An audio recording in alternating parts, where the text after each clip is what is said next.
Nau mai, haere mai, tēnā koutou, I tēnei ahi ahi. Welcome and good evening everyone.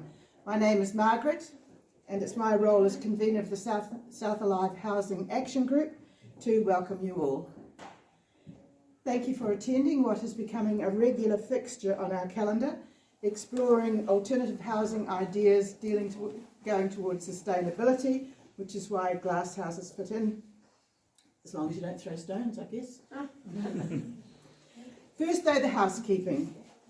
In keeping with level 2 COVID restrictions, I assume you all took advantage of the hand sanitizer at the door. As you've booked your place here tonight, that's sufficient for tracing, although you probably took a photograph on your way in, and you had your name marked off as you arrived. In the event of fire, there are 2 exits.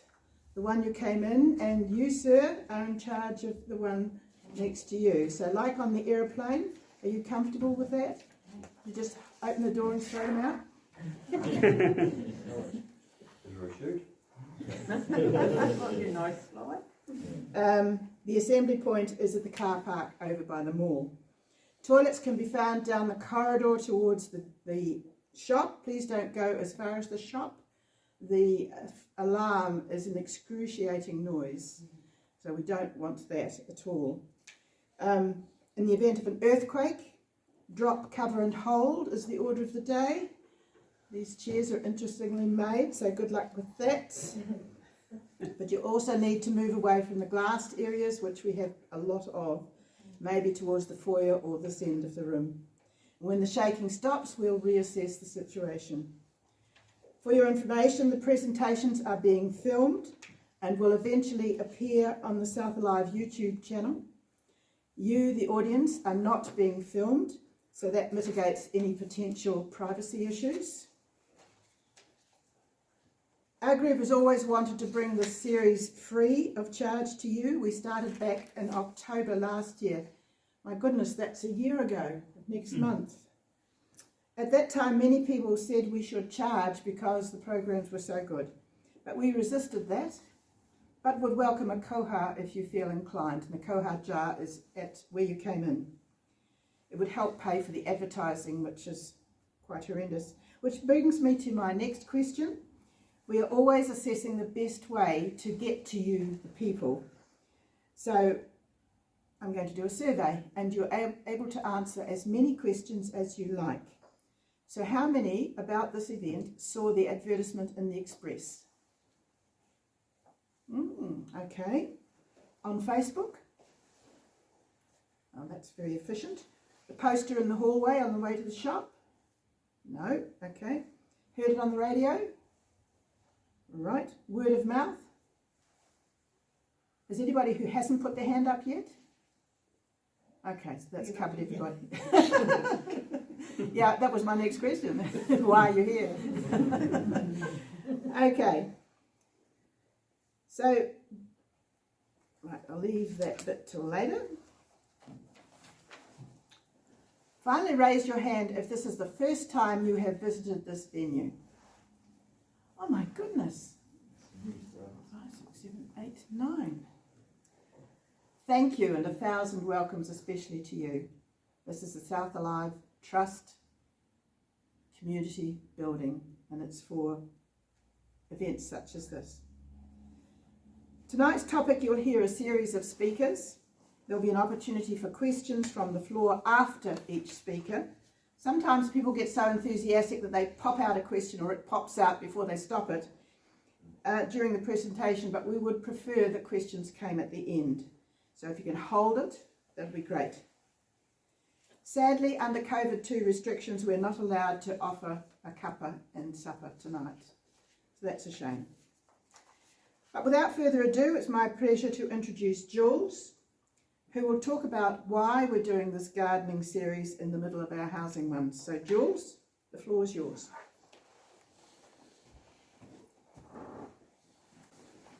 Thank you, Margaret. Kia ora koutou. My name is Jules Orr. I am Projects Manager here at South Alive. I'm part of the team with Courtney and Claire. And those of you that haven't been here before, I'd like to continue on with a very warm welcome, and for everyone else, it's great to see you back. I'm part of the team here with Courtney and Claire, so we're usually here during the day between about 10 and 3 any weekday if you want to pop in and say hi and learn more about the other things we do here at South Alive. This gardening series is quite important. What we have identified is it's a really good space for us to be in around food security, and that goes from the two extremes, I guess. We've got a Pay It Forward program, which has been rather busy lately, helping to get food out to those that really need it in the pockets and neighbourhoods of South Invercargill. So that has been through giving out some food boxes, and the public have been donating through the social enterprise business, the pantry next door, towards food staples to go out to families, as have some businesses, as well as we've had some support from Foodstuffs South Island and NSD as well. And the support for that came from NSD is because we're part of the Food Secure Communities project. But food security and meeting it at the end when people are food secure and really need food is only one part of it. We really want to make an impact is to help people learn the skills to grow their own food and to support food in the community. So we already had another group called the Fruit and Nut Orchard Group, and they've been well established since South Alive was born over 9 years ago, I was going to say, 2012. So there's a number of established orchards around South Invercargill, and a group of volunteers tend to them. They also help the likes of the Aurora College students gain skills through being involved in mulching and planting in those orchards. We have another group called the Beautification Group, and they're involved with their community gardens out here. So we're extending more into any opportunity to help people improve their gardening skills, to help them feed themselves and their families, to encourage them to grow and buy locally as well, food, so anything that will help. And so after COVID in March 2020, we really felt this is the space we wanted to be in. So as part of our sustainable food project, we're also supporting these gardening workshops. So the amazing thing about that too is they've been very well supported. So we had our limit tonight, and we got to our limit, and we've had probably sort of 50-ish people on some occasions, Margaret, would that be right? So whatever we can hold in the room. So thank you very much for attending this evening. That validates again that these are great and they're of interest, and in the good old southern weather we always want to know about growing behind glass as well, because the climate, as we all know, can be quite challenging. The other thing we're doing as well is just sort of supporting, advocating things with council and working with others as well. There's a group called the Mirahiku Kai Collective, so I just represent South Alive on that, and we work with the likes of Kaua Kai, the South Coast Environment Centre, the Farmers Market, Healthy Families, the council, to just try and do anything we can to advocate for sustainable gardening and people growing their own food. So it's all exciting to be in this space, but the one thing we don't forget when we're in this space too is we're part of community-led. So we're doing this because the people of South Invercargill want us to be part of these projects as well. So I'm really excited to hear the other speakers tonight, and yes, do come and see us sometime if you want to learn more about the other South Alive projects. Thanks, Jules. Is there a question for Jules before she disappears? No? Congratulations on the Pay It Forward thing, it's amazing. The Pay It Forward thing, yes. Yeah, Yes, the article in the paper was very, very effective. And people are good. People are great. People are kind. Yes. Okay. Now our next speaker is Martin. Martin trained as a carpenter in the UK before moving to New Zealand 12 years ago. So 12 years ago was a very auspicious year. It's when South Alive started, and it's when Martin came to New Zealand. He escaped from the UK. Whenever possible, he tries to use old existing materials, some people call it junk, to build stuff. Last year Martin saw that their neighbour was replacing their old wooden joinery with new joinery, and he asked that neighbour if he could have the windows. Well, he was allowed to, and then he built a little mini greenhouse out of those windows, so his family, who hadn't got a greenhouse at that time, would have somewhere to raise seedlings in the spring. He's not a big fan of public speaking.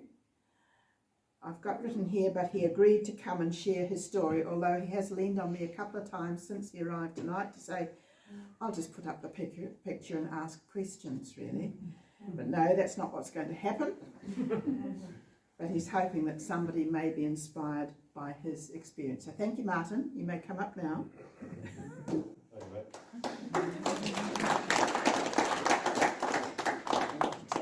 Thank you, Margaret. You're welcome. Thanks to Margaret. She's given me a whole speech now. So this, as you can see, mini greenhouses. Don't get excited by the first one. That's actually from Christchurch. I did help someone with the design and build of it. We basically took a small scale of that and stuck it on the side of our woodshed. To raise our seedlings. The Christchurch one, which I absolutely love, I think it's very cute, was built up completely out of windows, just with new framing. Obviously you need something to tie it all together, and casters on the bottom, if you can see. It's great because it's quite a shaded plot in certain times of the day, especially with the tall hedges down here, so you can move it around this big patio area and get all the sun it wants, and just sort of protect it in winter time from that frost as well. This is through the build process itself. Photos of some of the things she raises in there, cactus, etc. It's not going to be a long speech, sorry. This is her beautiful house in Christchurch. And this is my product. It's not quite the same scale, I didn't get as many windows. Brought together with a few different ideas. Had a few technical issues when it came to hinging the doors open, especially. You see here, I actually have to build my own hinges. That allows it to completely hinge back on itself. Next photo, and you can pin it back so you're not running straight into the side of the door. Alright. Now I'm hoping for questions. So now the price of second-hand windows has really gone up. Yes. I think a product like this should never be thrown away. There's always a use for it from somewhere, and you just got to find it in the right condition to be able to use it. We're looking at the tunnel house plastic people use. Say again, sorry? Tunnel house plastic, the plastic they put over tunnel house. Yes. I always wondered if they had UV blockers in them or whatever. Surely that's going to be detrimental to some of the plants because they won't fall spectrum light. That's a very good question and well out of my scope of knowledge. Okay. Sorry. Have you got removable shelves so that you can put things in Yes. different heights? The design behind the shelf is it's quite ventilated. We're worried about a lot of condensation building up in summer. Clearly over-engineered the ventilation. It's a standard practice of mine, over-engineering it. But it does mean you can lift out all the shelving and just sweep all the dirt out, or take out the middle set of shelves, have tomato plants getting slightly larger in there. There's a lot of scope for changing it round. One problem with that is they sag.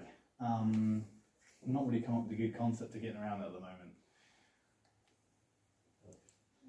Sorry. Yeah. You have air going in at one end and out the other. How's that? It's just ventilated, all the slats through the shelving and around the edge of the glass, so none of the timber that actually touches up against the glass, just to minimise that moisture dripping down and rot in. And How does air get in though?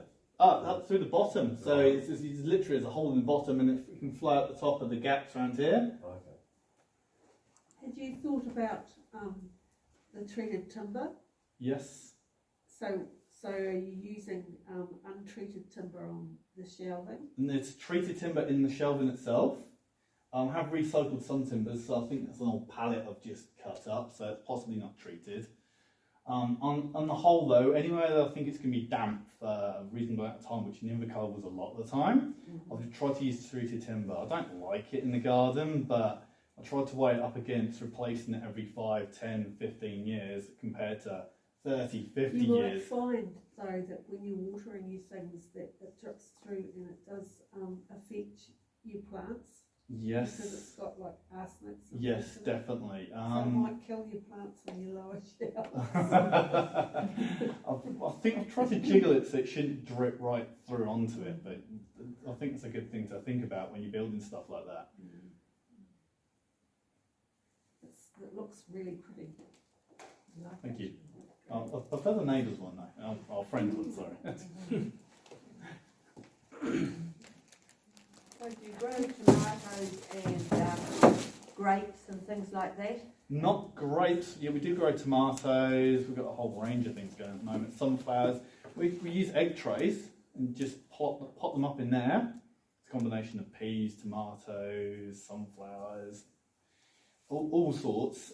Put them in little groups of 3 that help each other, and you just rip open the egg carton when they're ready, and you just stick the whole thing straight in the ground. It composts down and grows well.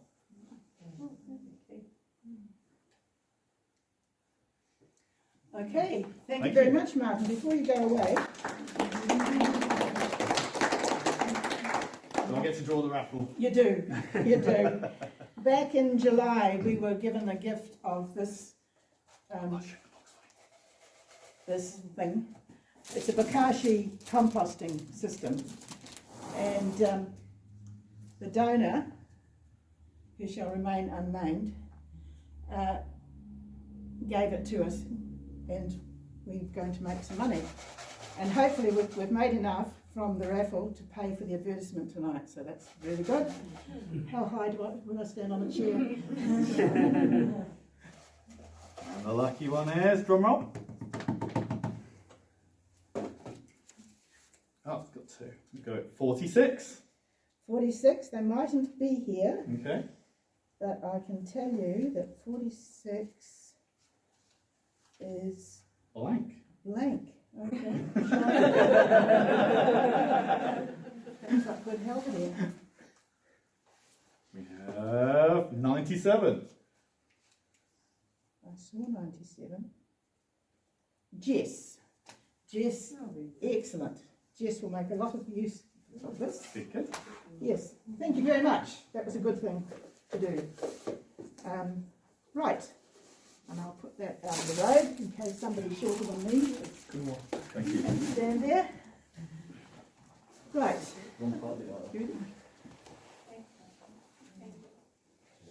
Our next, I'll take it off. Our next speaker is, not a drum roll again. Those who are avid country calendar watchers on Sunday TVs would have noticed a local last week.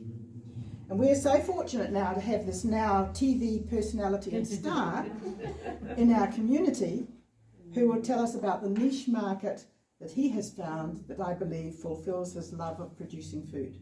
Is that a good thing to say? That's a perfect thing to say, Margaret. Thank you. Welcome, Benji.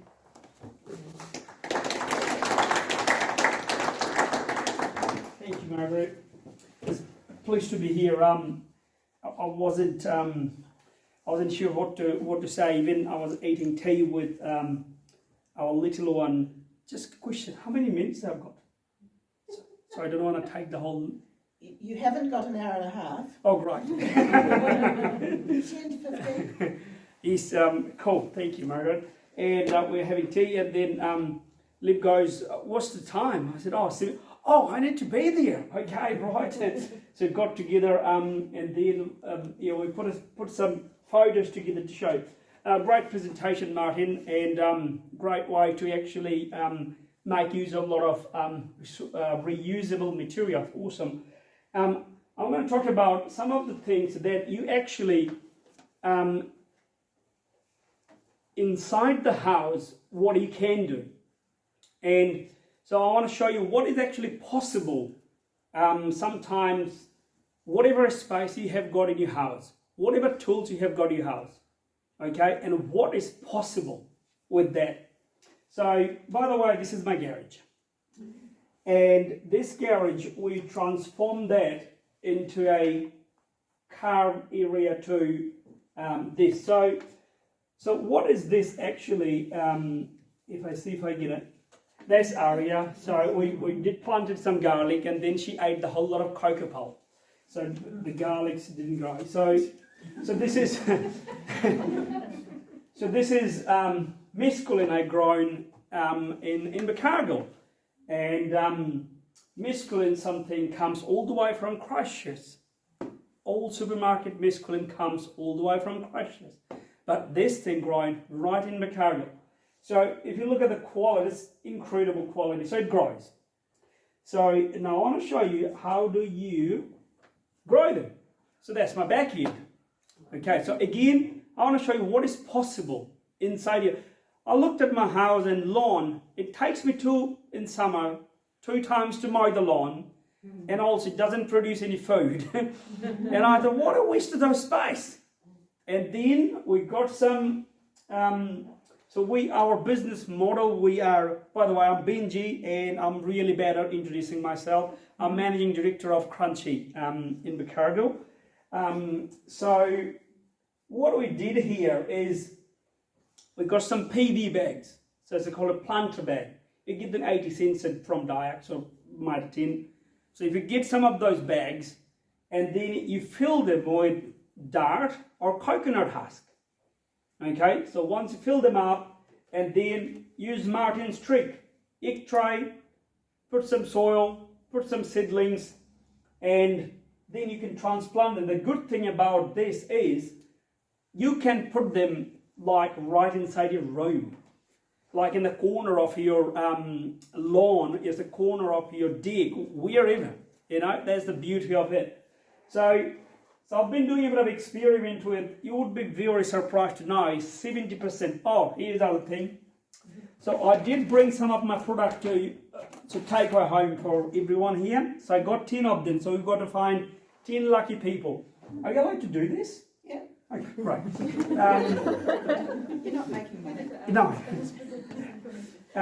Well, I would appreciate that if you put some donation here, that would be great. And there's the whole purpose of it. Somebody, can you remember where we were? I'm really bad with. Correct, thank you. So Who was that? thank you, Margaret. Thank you very much. Margaret, what's in your pocket? Did you get another one in your pocket? Thanks, Margaret. So 80% of her raspberry comes from where? Have a guess. Christchurch. Central Australia. You got to. Hawke's Bay. Who said overseas? That person gets one. What country? Have a guess. Estonia. Huh? China. Estonia. Tasmania. Estonia. Estonia. Close. That person gets one. Anybody else? Huh? Chile. That person gets some. You got one? Stop answering the question. Anybody else? It's a European country, landlocked country. Who has got geographic knowledge? Hungary. Hungary, I forgot. I said landlocked. No, I'm just hungry. Landlocked. Slovakia? Nearly. Slovenia? No, Slovenia. Now I forgot the name. Now, can you guys stop giving me all this? Serbia. That's the country comes most of the raspberry from. So now, imagine if we could send some back. How cool that could be. So anyway, so raspberry, that's something we can grow so much. So what I did, and so easy to grow. So I went around last year and found some of them, even put it in the Facebook. Hey, who has got some raspberry plant? I'm going to come and do some hair cutting. So I went there and tidied them up, and I asked them, can I please take some of those branches? And you put them in a jar of water, and they grow roots. Incredible. And then you hardly can kill them. But don't you want to put them on your lawn, and it's going to take over within 12 months' time. So what do? You see these whole plant rows after rows? They are raspberries. So I found the yellow, the white, and the red. And then have it in your go. Okay, so blackcurrant, the blackberries, the cranberries, all these, most of the food comes from overseas, but we actually can grow down here. So we're giving it a go, and then the raspberry, incredible the amount it is growing. Cool, so we're going to talk about something else. So this way you can use Martin Street, and that way you can produce food anywhere. Kale, there's something grows incredible. And you can find so many different type of kales. Okay? Kale, rocket, there's another veggies you can grow. The another one is a sorrel. Has anybody heard about sorrel? Yes? Who heard about sorrel? Hands up high. Okay, no, cancel. We're going to give away the whole lot to them. No. Okay, so sorrel is incredible. It's a family of spinach, but sorrel grows so well here. And again, you can't kill it. It grows from the root system. Right, there's a question. What part of coriander you cannot eat? Oh, both of them get 2. So 2 persons said none. Who was the other person? Great. Oh, so the another person said none. Fantastic. Cool.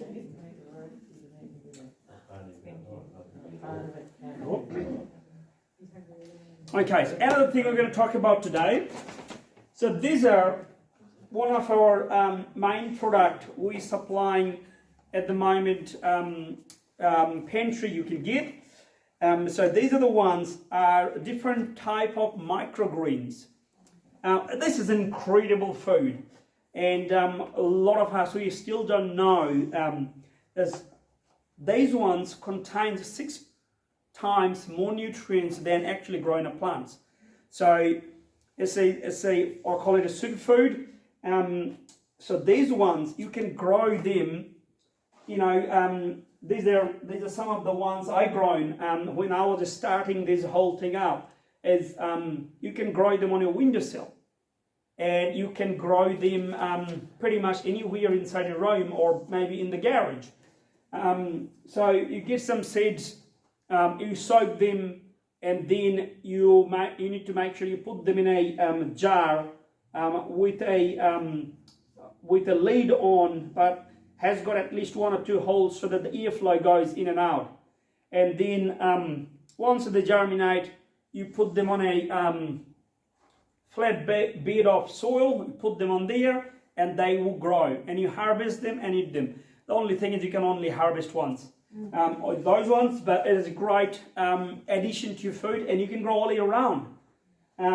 There's one thing you could do. How are we going with the time, Margaret? I don't know. No? That's great. Okay. So I'm going to... Sorry, what is the time span? I suppose you could rotate. Like you could just start a batch of microgreens and then, what, a week later start another batch? Or are you thinking shorter time frame? How many panels did you give to Tara? You've already given me 2. So Okay, can you do 10? Because she didn't listen to you. You said question at the end. Should I go and take it back? A very good question. So different ones are different. So radish takes probably 12 to 14 days, whereas the peas takes somewhere after 21 days. It depends on your environment. You know, if you are able to keep them inside the house at the temperature a bit higher, they will take less time than outside. So this is one other one is the pea tendrils. Margaret, have you got any question that we can ask? I haven't got any question because I've got a few more. Oh, you keep talking, I'll think of some questions. Oh, that's a good idea. Okay, cool. Okay, so the next one is, what are you talking about? So this is radish sprouts. That's another incredible food. You actually can get the seeds from pantry. So you get different type of seeds, and then you soak them for 24 hours, and again use a jar or lid. And the good thing is you don't have to go somewhere and find it. You will find so many jars in your cupboard. How many jars you got in your cupboard? oh, like a whole cupboard. Here you go. So if you need some jars, okay. So, these are the ones you could grow so easily in your house, and that becomes a really whole food. So microgreen pesto we made, and there's something we're launching end of the year in summer. Microgreen pesto is incredible flavor, and so they have got different type of flavor. And now we have got now with our system, we actually can control plants' flavor by increasing or controlling the light, intensity of light, and that changes the plant's flavor. So we can actually, it's like kind of your car.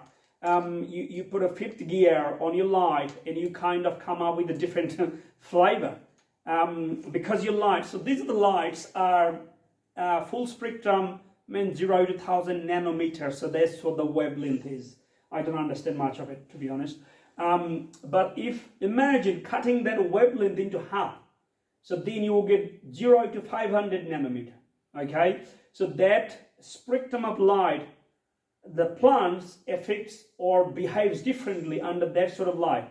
But with the technology, you're able to actually control the wavelengths, and then eventually you can control the how much light they're getting, and then the flavor of the plants. Incredible. So we have got darker ones, a bit spicier one, the greener one, more plain one. That's what we tried, and we're looking forward to it to actually in summer. So this is another one, beans combo. I didn't bring any beans combo. Gosh. Okay. So the beans combo, incredible, full of protein and full of fiber. And what it does, what do you need? You just need a bag full of beans. That's all you need. Okay, so you can get the beans right from pantry, and then you soak them, and then you drain the water, and then keep them in dark, let them germinate 3 to 4 days. You got a whole packet full of beans combo. Okay, so that's my treat secret. I'm just giving it away, just like that. Okay, so and then you can use that to anywhere. So this is one I made other day with a bit of prawns, and it just brings, oh my goodness, so much flavor to your food.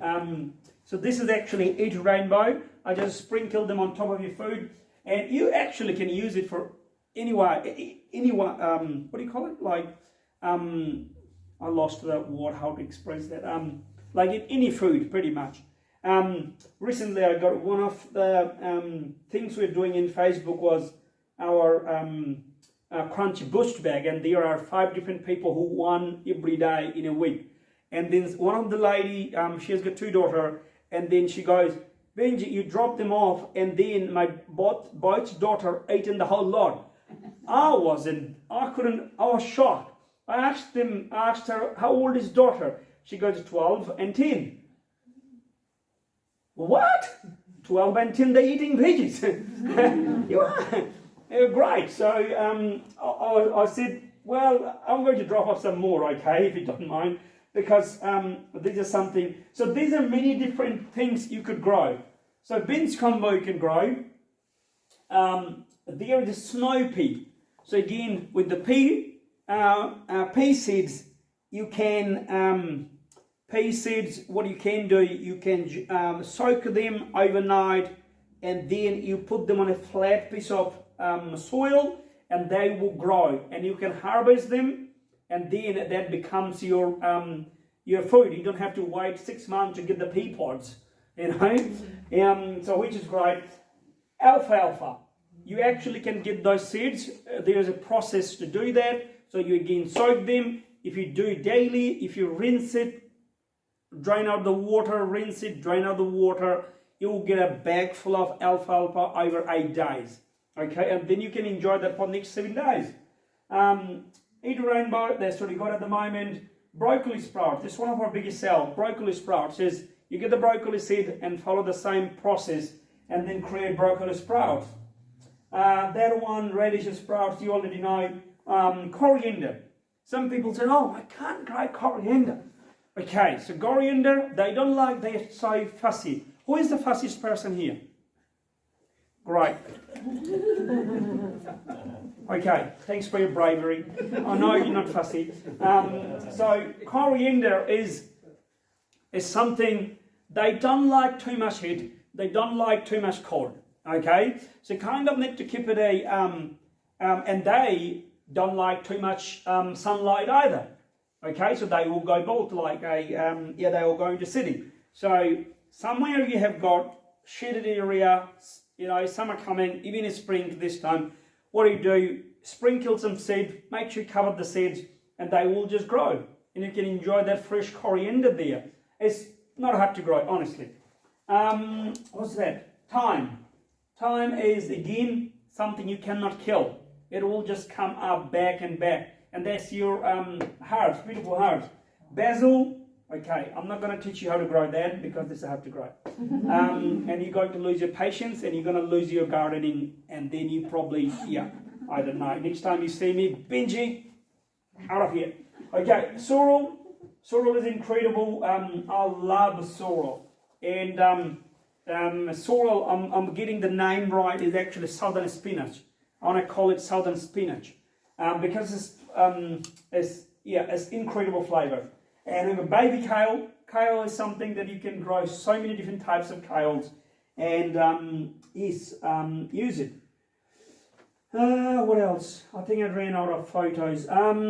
That's again kale microgreen. That takes quite a bit of time, probably 6 weeks to that stage.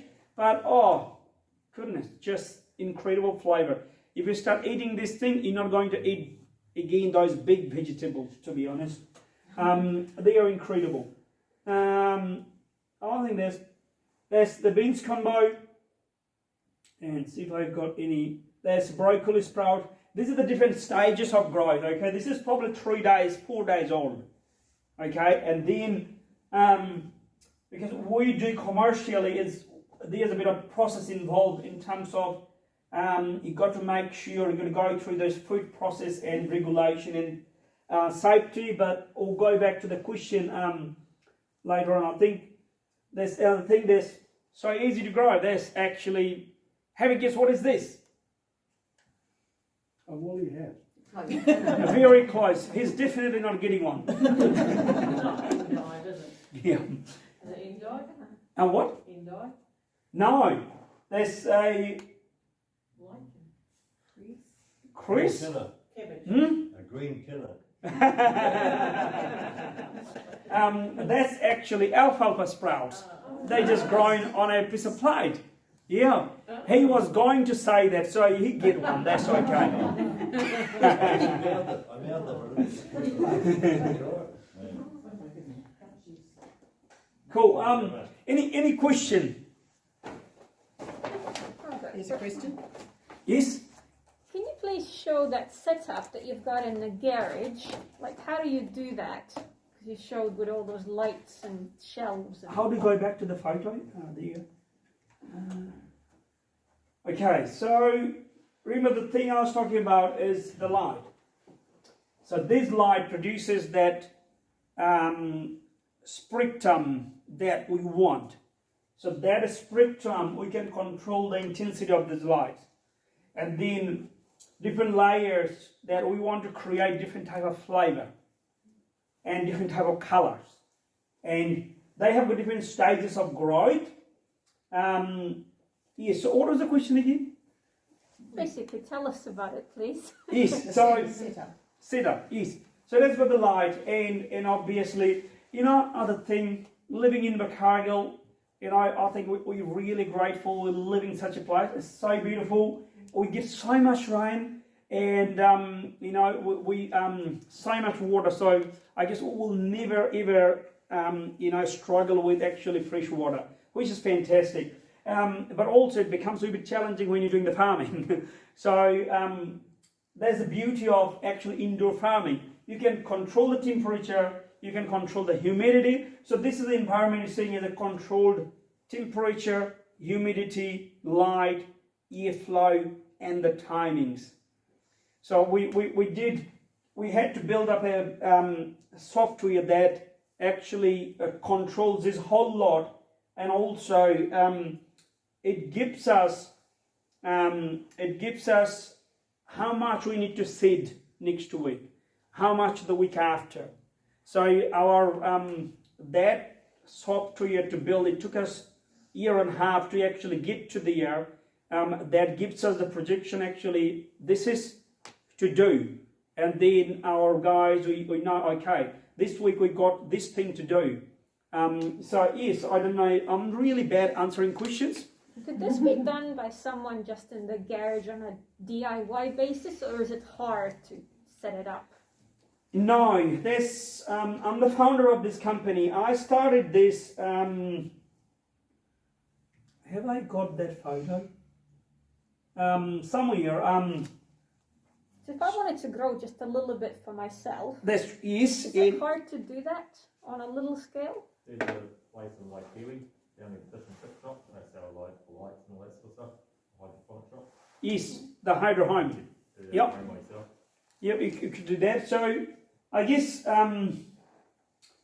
yes. So that's the system. So 2 years ago, and 2 years ago, I wanted to.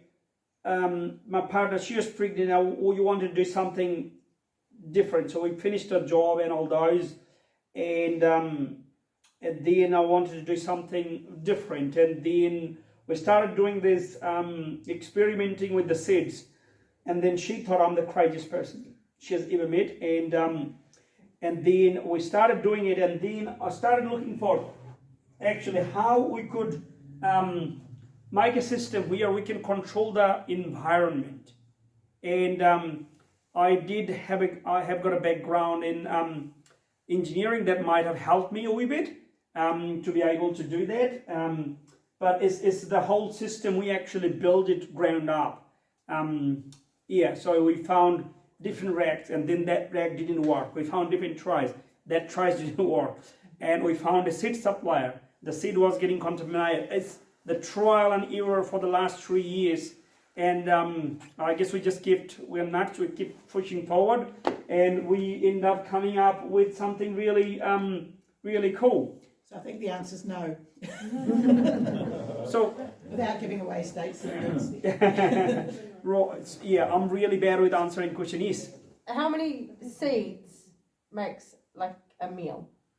Like, and when you're doing a tray, obviously you're doing it on a massive scale, but if we were to do it like on just a family size thing, like how many seeds do you need to put it down? That's a very good question. That's a very, very good question. I would say a handful of seeds. Alfalfa. So what size of family are we talking about here? 5. 5. 4, 5. Yep. 5 people can be fed with a handful of seeds for 2 to 3 days. Yep. Where do you get your seeds from? I mean, sorry, do you know where we could get seeds from? I'm not asking you for your supply, but you know. Yeah, so You could sell them, then you could just pick them up and sell them. we could do that too. But again, you can get the seeds from here. They have got plenty of seeds. I personally I was getting the seeds from King Seeds at the start. They are a North Island based company. Then I realized actually I want to do a bit differently. So I went around the country and hunt for different farmers. So I buy seeds from farmers, and especially those ones has got certified organic. So our beans combo, they're organically certified beans. I found different part of Canterbury and part of Nelson. So that's how I'm sourcing all those seeds. Some of the seeds even comes from all the way from Netherlands and from Australia. Those are the seeds you can't grow. For example, mung bean. We haven't been able to find how to grow mung bean here. But I guess, somebody has to come up with, Martin, there's a job for you, mate. How to grow mung bean. It comes all the way from Australia. Okay. Yeah. So, how do you store your seeds if your garage is full of beautiful greens? Where do you put your seeds? It doesn't show in the photo, isn't it? So we have got. So I have got a garage full of that, and then I have got a shed. So in the shed, insulated the shed, and then I kept my seeds there, just in case you're thinking I do lock it. Yes, so I've got we have got a chiller unit that is a 3 meter by 3 meter by 3 meter chiller unit. So you harvest them, goes in the air, and we've got a shade for this house. We don't live in here anymore. So because living area, I couldn't stop the brine. There's the problem. When you're living in your house and working, you don't want to do that for long. It's good to start, but you got to move out of it. You got to give your brain a bit of stop. So we don't live in there. And we create this whole house into a operation. And recently we did get the ticket to supply all around supermarket in South Island, and we have been supplying so far over 30 odd supermarket in South Island at the moment. Again, I completely lost the question you asked. Where do you keep your seeds? And you've answered the question. Yes, correct, yeah, cool. There's a lady down the bench. Yes? The raspberry canes, you don't grow raspberries in the bags, Correct. just in the, what size bag? PB18. Really? Yes. And how much fruit do they produce?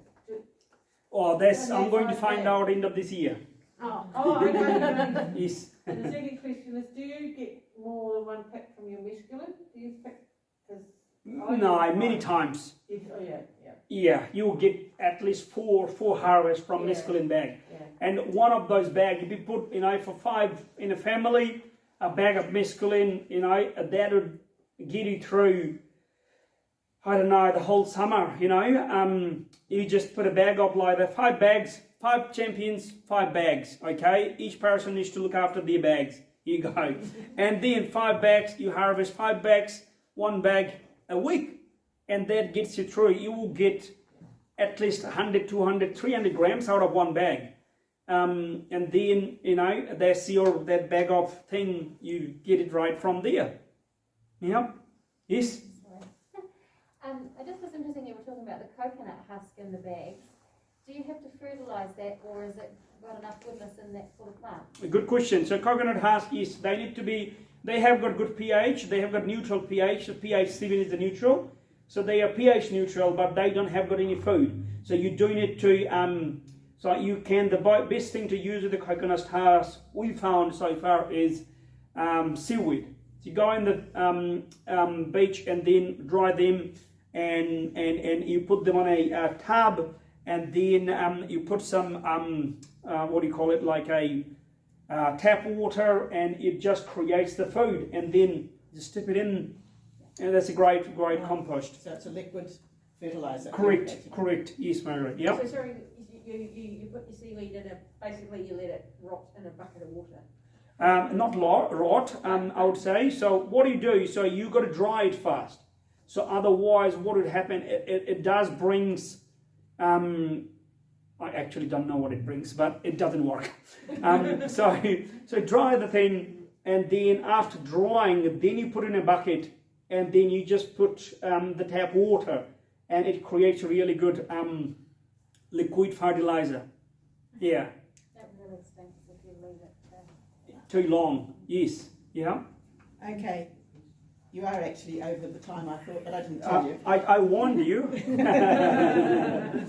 So what did he tell you have to do to the lid while you're germinating? The hole in it. The hole in it. Right. Very good, Mark. You are right. How much light do the beans need to germinate? How much light do the beans need to germinate? How much light? Oh, yes, yeah. None.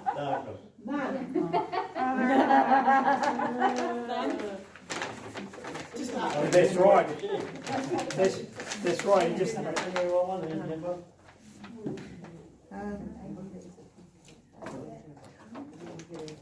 we still got a couple. what does light change? Flavour. No. What does the light change? If you change the light, what does it taste? How do you take the last one? Okay. I really appreciate it. Thank you, Margaret. Thank you very much.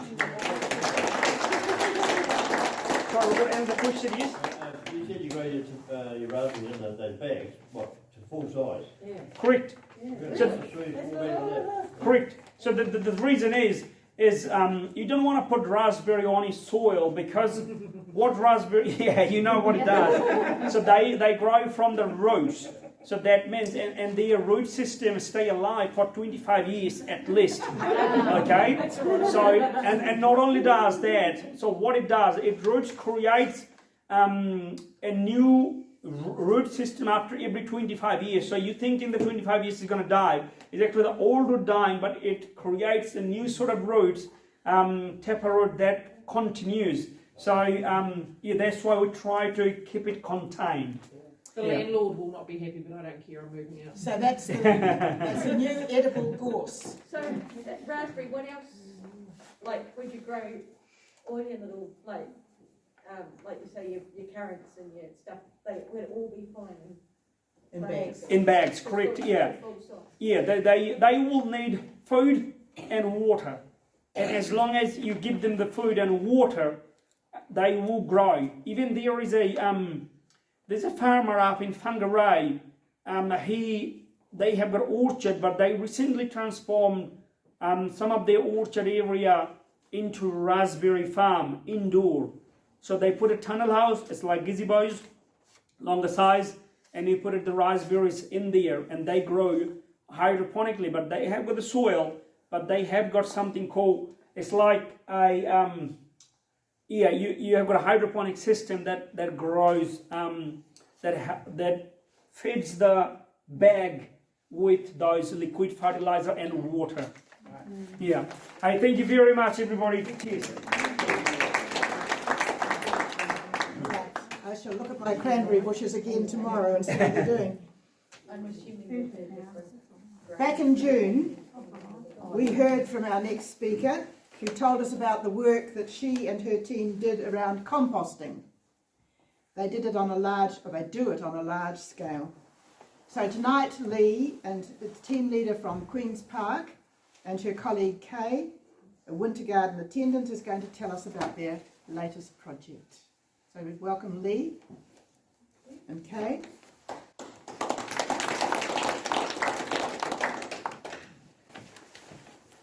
Thank you. Welcome. Are you standing behind the table?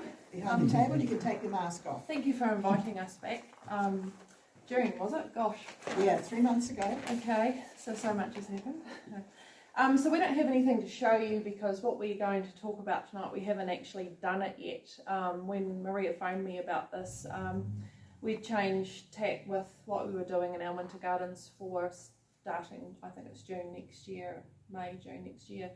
So I said, actually, we are doing something of interest. It's currently in the planning stages though, but it does connect with the theme of tonight. And so hopefully by maybe in a year's time, maybe July, August next year, we'll actually have evidence of what we've done. And of course, we would all invite you to come into the winter gardens and have a look as well. So it's already been mentioned tonight, the Murahuku Kai Collective, so yes, we are a part of that, and that all kind of came about in a accidental way, but swiftly sort of got bigger and bigger, and now what we actually do is that we've become a part of this group that are interested in helping people find ways within their own environments, their own homes, to basically so feed their family, their loved ones at very little expense, and that you don't actually have to do things on a huge scale when you're just looking after yourselves. So that sort of leads us into what we're doing with the use of the winter gardens, which is a big tunnel house. Does everybody know where the winter gardens are in Queen's Park? So I've just realised I have seen you in there too. You're a wee one. What was yes. Yeah. So normally we have displays of floral displays basically. And we talked probably a couple of months ago, we started talking about, hey, let's try something different. And it wasn't really inspired by anything that maybe it was. It was just a little bit of a, let's do something different. And that's really what we wanted to do. We thought, let's break the rules. Does it have to be a flower? No, it doesn't. Let's show people what they can do, whether it's in Martin's little tunnel house, although I guess they can't get so big, but or on a massive scale, but in a small, manageable size. So luckily for us, we had the support of our management and another colleague, Cheryl Ashton, who is part of the, or she's the active part. I don't know if any of you may have dealt with Cheryl, of the Murahuku Kai Collective. So she communicates with the groups. So what we have done already is grown some silver beet. We did the chilies. Oh, the chili harvest was we had chili harvest. February, I think. Yeah. And then the silver beet that we've got in the gardens at the moment is in Queen's Park itself on the main drive and in Otakara Park, which that's the better display because it gets full sun. So we are thinking, right, let's pick and choose where we put our winter vegetables, thinking, oh yeah, we've got great compost, they'll grow, but they haven't taken off. And the kale, well, we are also dealing with rabbits and we don't use any deterrents for slugs or whatever. So we thought, right, let's try another variety of kale. So we just dug those over yesterday and dug the kale back in because that was a bit of a flop. But the silver beet, so we're planning on the harvest for that hopefully in the next school holidays, and that's going to get promoted as a fair share harvest in the park, and then in Otakara Park it's going to be a help yourself, but a fair share help yourself situation. So that sort of then led us into the winter gardens. How can we do this? Because we want to show people that they don't need a massive amount of space to grow food. So we talked about what we could grow, and I'll let Kay mention what we're looking at as far as our choices. I guess we've kind of been a little bit selfish because we thought, oh, let's try that. So I'll let Kay tell you what we are going to be doing. Well, we discussed this with the person at the nursery. She grows things that we, there's four of us, decide what our displays are going to look like. So when we decided that we would do vegetables, we had to think, well, which bench or table we're going to put it on. So we decided that we'd only go small to see how it would go, because in the winter it's quite hard to grow plants even for the winter gardens, and quite often at this time of the year we're kind of scratching our heads, what can we put in, because there's just nothing. So what we have thought of is the broccolini, which would be the curly kale blue, and cabbages like greyhound and the dark crinkly one, because we want texture and colour, and silver beet, so we can use silver beet, we can use red stems or yellow stems or white stems. So because we're not to interrupt, but we're also, our main priority too is the display. We have to make a display, so we were thinking, what can we grow that is going to look good as a display, so as well as be people can look at it and think, oh, I can do that. Yeah. So we're thinking like lettuces and parsley and beetroot. We don't necessarily want the beets, we just want the coloured leaves. We also thought about bok choy, what else? Celery and silver beet. Earlier next year we're going to actually grow a crop of silver beet and have it put in with sunflowers, because sunflowers don't actually last that long in the glasshouses because it's too hot. But we grew them last year for the first time, or for this year, and they were absolutely amazing. So we're going to have silver beet inside in about March, maybe, I think it is. And we also thought that maybe we could get baskets. I've got some quite big baskets and grow herbs in them, and so that people can see what that will hang them from the roof and people can see what they look like. So things like thyme and basil, and I thought fennel and parsley and stuff like that. So all this is just going to be experimental this year. So That's the key. so we've got to think of we've got to have high things at the back and low things at the front so that it looks good.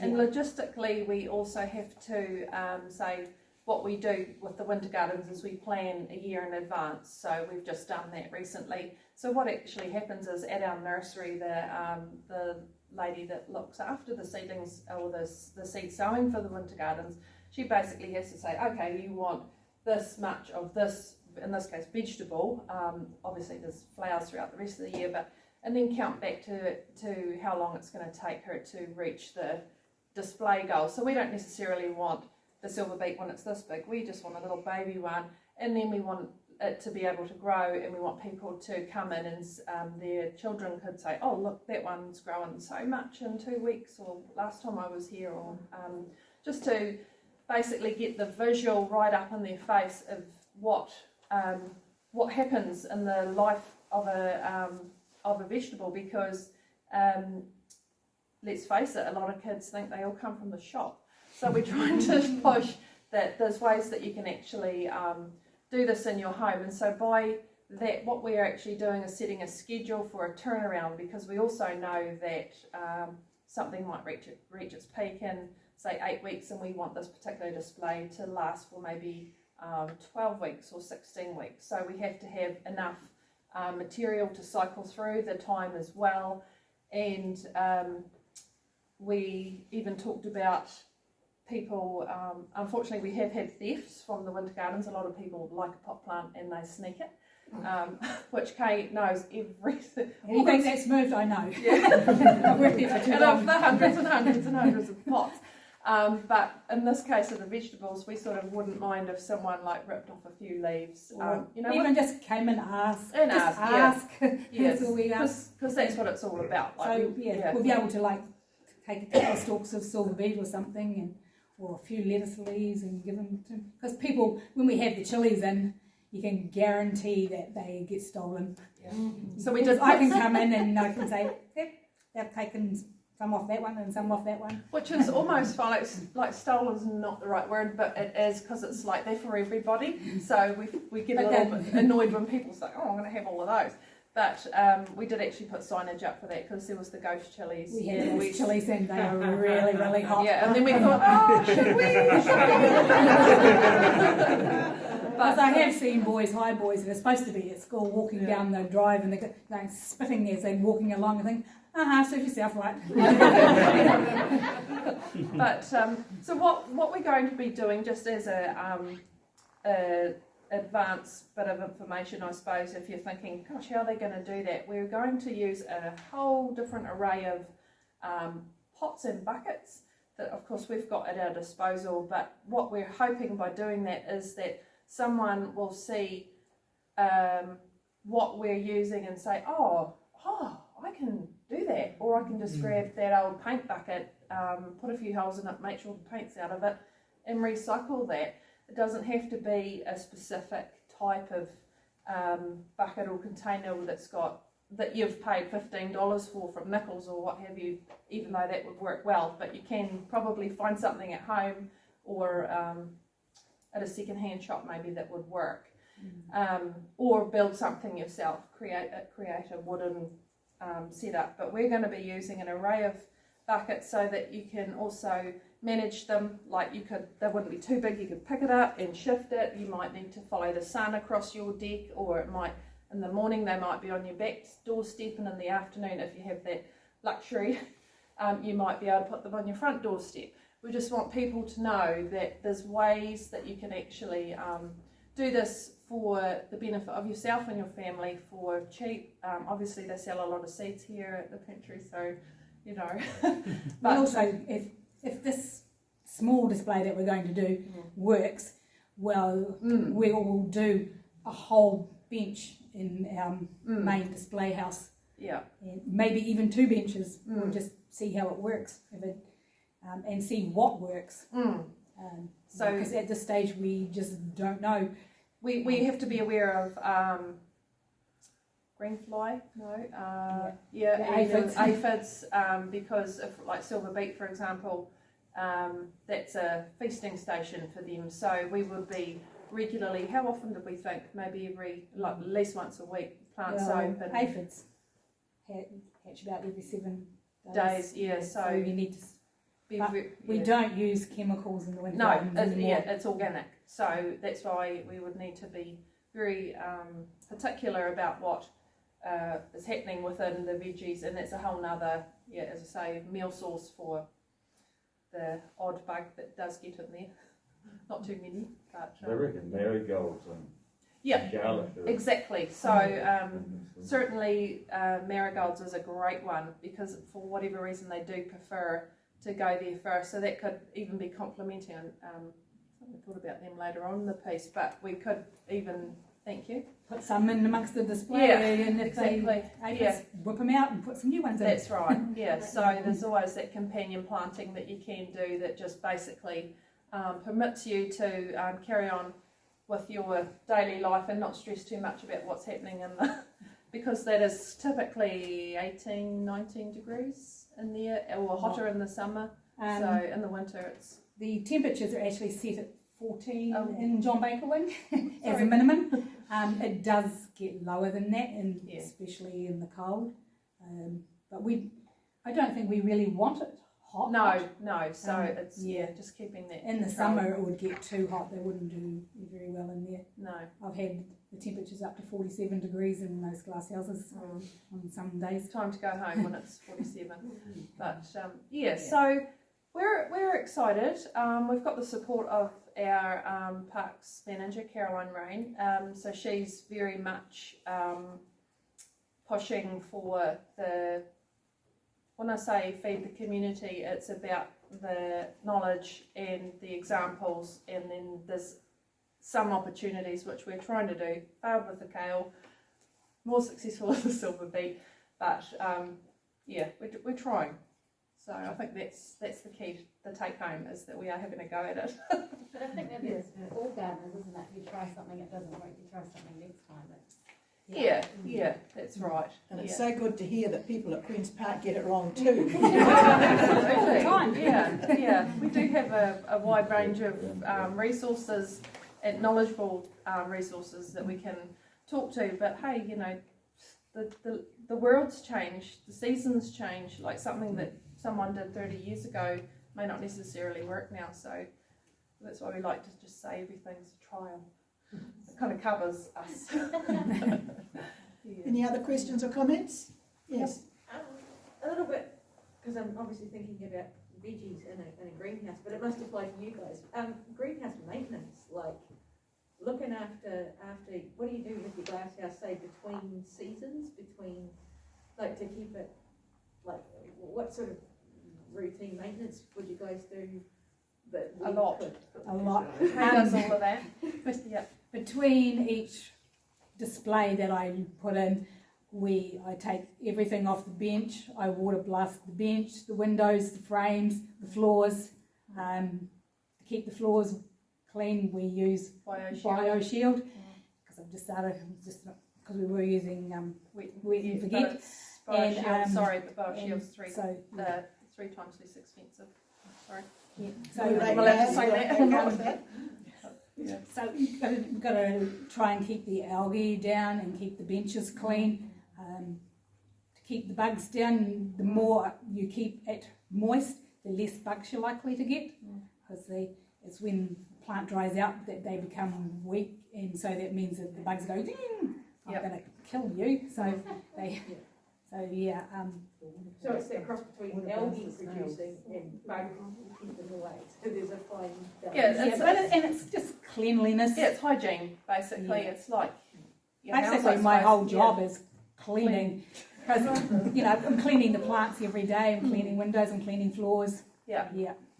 Picking over debris off plants. You've got to take the dead leaves and the dead flowers off, because that harbours disease and bugs. Yeah. Can I just say, so your idea is, just to summarise, it's growing vegetables in the winter garden. Is that correct, over the Yep, winter season? over the That's winter. right. Yeah. So if a general person was to just go in there, it wouldn't be the same as their greenhouse at home. It would be the same as growing vegetables in your own home, because it's too cold outside in the winter.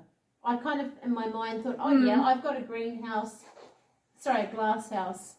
You know, maybe I could use that in the winter time to grow veggies. But then actually, If it's not heated. it's not heated. Yeah, that's right. It's in the sunshine, but it's not heated. Yeah, yeah. So we So have what the you can luxury do of the heat. is, what we're doing in the winter, you can do in the summer. Yeah, I guess There that's are a really things- good point. And Brussels sprouts, they grow right through the winter. So you plant them soon and you will harvest them next year Yeah, in the winter. we're focusing on winter vegetables. We've just got the benefit of potentially, obviously, like I said before, our priority is a display. So we've got the benefit of having that heated environment. And also what we're doing basically is using that opportunity to then provide food and show people that they could try something similar, and seasonally, for example, if it was Tauranga, no problem, or one of those warmer climates, but unfortunately we are as we know, we get a lot of rain and it's cold. Our biggest thing is in the summer we have an abundance of flowering things, but in the winter, from sort of March on, you get chryses and cyclamen and not much else because there's not enough light. So that's why we've chosen this time of the year to grow these vegetables Solve a to problem. see how it's to solve a problem and to For see us, how it goes. Yeah. It might be a complete and utter disaster. We don't know that yet. And that's okay. But we it's will go to plan B then. Yeah, the thing is to spark the interest in the general public, obviously especially children, and just start that group of people wanting to show an interest in it. Sorry, I didn't That's right. say No, it's a pity you couldn't take all this and do it to other schools and kids take it back to the schools like it used to be. Well, what happens, we do actually have tour groups, like school groups, come through, and they generally do, it is more of a summertime thing though, but that's another good idea. I mean, we can actually put that out with our comms team within council, and they can contact various primary schools and say, hey, if you want to do a tour, they can bring them through and show them, because they generally incorporate the animals in the aviary or whatever. So they might do, we have had like 90 kids once, and they were split into 3 groups of 30. That was pretty crazy. I left Kay to it. It's a nightmare. Yeah. Because they all want to see the fish. Yeah, but it is doable, and definitely something we should consider close to the time when we've got a pretty decent display. Yeah. People can't afford food. Yeah, that's They right. get taught- Yep. They get free food, but they don't get taught how to grow it. That's right. Yeah. Makareva School, I think, has got a vegetable garden. Yeah. Quite a few some schools have quite a- now. Yeah. So they are getting into that. Yeah. But when I was little, a lot of you Same here. used to have, you could grow like flowers or vegetables, and you grew them. You had your own little patch of garden, and someone came and The had agricultural, yeah. agricultural certificates. Yeah. Yeah. There is actually a big push in South City with all the primary schools at the moment to get their gardens going. I know that I'm part of one of the schools and we're trying. What we need is volunteers to come along and help us. Yeah. High schools too. Do you want volunteers? Isn't there a horticultural study thing at like Hargest and that? James Hargis has got a garden. We've just finished off a mess of cauliflower that the partner's daughter bought. Aurora's got a good Yeah, patch so going. maybe you need to get those horticultural students in to help the primary The schools. primary ones, that would be a really good scheme. And that's at the senior campus. Yeah. Sorry, hi. I probably have 2 questions. First, students probably from SIT, from my environmental management department would be happy to volunteer for it, including me. Yeah. And I wanted to ask if you use mycorrhizal fungi, with soil for your plants. If do you know about No. it's like natural fertilizer. We use that when we are planting roses, and really nothing We- else. We don't use anything like that in the winter gardens. We No. just use straight potting mix that we buy at Dykes Yeah, or Evandale neem. Gardens, and we put neem. Sometimes I put neem powder in it. Mm. With our vegetables, we're going to put neem crystals Yeah. in it, and I also have neem oil that I can use as a sterilising thing. Yeah, But you can only put it in the roots. But Yeah.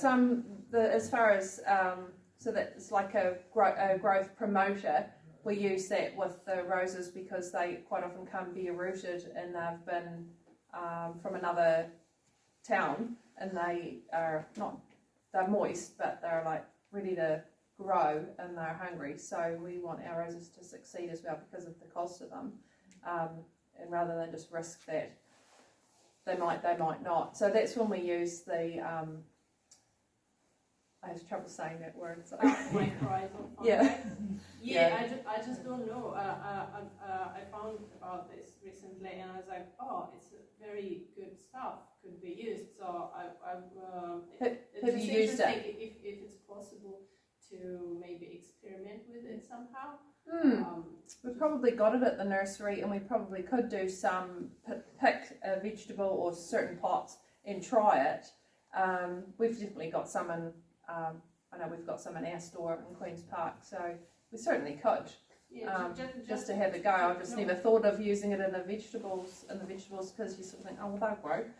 But yeah, they why not? Yeah. For trees probably. Yeah. But they improve soil and they do. That's right. Strengthening plants, so it would be really amazing. Yeah. Okay. Thank you. That's all right. Okay. Well, thank you very much. We'll have you back sometime. Yeah, please.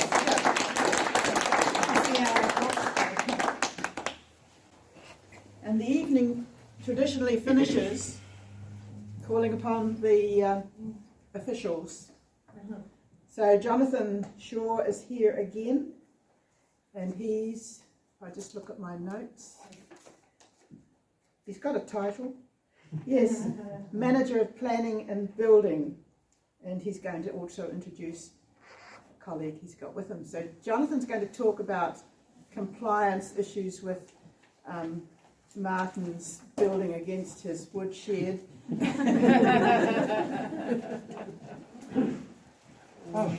So following on from Benji, the best way to introduce myself is I'm Jonathan. I'm not entirely sure why I'm here. I just told you. Your presentation was excellent. I've been to a few of these now, mainly to do with building. This has been by far and away the most passionate and most dynamic stuff that I've listened to. Really enjoyed what you had to say, especially Benji. Some great ideas with the greenhouse stuff. Trying to sort of blend that into building. I suppose I thought I was going to come along tonight and see some really outlandish greenhouse designs and start to get panicky about building consents and stuff. But the reality is, as a council, we're not going to make any friends by kicking in doors about greenhouses when people are just trying to grow stuff. So I encourage you to make greenhouses. Don't do what I did and amass lots of reclaimed windows and forget to tie them up in the middle of a storm. That's why I've got a tunnel house. It's also really gratifying to learn that it's not actually me, it's the basil. So look, in terms of constructing something on your property to be a greenhouse, great idea. They've changed the Building Act last year as well to allow you to build bigger, put up bigger buildings without requiring consent. So if you were in any doubt about the size of what you were proposing to construct, come and see us. We, believe it or not, ICC are actually the council that like to say yes now. However, if your greenhouse gets to the stage where you're living in it, that's actually a house, not a greenhouse. And we do need to have a talk about that. As my mum says, people who live in glass houses should shower in the basement. What I will do though, for those of you that often come to the building things, I will just take the opportunity to introduce Sarah, who's our new building team leader, and who'll be dealing with all of these things instead of me. Yeah. So I just really came to introduce myself. I'm new to Invercargill City Council, new to Invercargill. but I think I'm going to take away a fair bit from this, and I'll be going down to the refuge centre to see if I can find some windows and to start my own wee garden. So, but I've moved from Twizel. I was there for 18 months, very cold climate, very dry climate, to Invercargill, which since the beginning of August has rained quite a lot, and I have been told that it's unusual for this time of year to have this much water. I'm not sure if I believe it, but we'll see next year. So my role is team leader of the building services team. Maria is one of the members in that team. What we're looking to do is make the experience, if you're needing to get a building consent, simple, straightforward, streamlined. Sometimes you've got to get a building consent. It's something you have to do, it's something you don't really want to do. So if we can make it as streamlined and as effortless as possible, we're doing our job. One of the key things we've got, and it came about from COVID level 2, is we've now got a booking system because we had to limit the number of people coming into the reception area. We've got a booking system on our website that you can book a time slot to come in and talk to either planning about land resource type issues, or you can come and talk to the building team. So you can book online, you can book a 15-minute slot where you can come and talk about what you're planning to do, finding out is it something you can do, do you need a building consent. It's a really good tool that we've had to put in place, but we're thinking we're going to use it once COVID has gone and we've gone down to level 1 or level 0, we're going to use it so we can provide that service to you. So I think the key thing is if you've got questions and you're not sure about things, just come in and ask us the questions. Is it as efficient as booking a demo too? Slightly more so. Fingers crossed, yes. We actually have slots. So. Oh, okay. Yeah. So I mean, we're here to provide a good quality customer service. So if we want to hear from you what we're doing, how we're doing it, that type of thing. So by all means, do get in contact with us or with me. So thank you very much. Pretty much it. Thank you.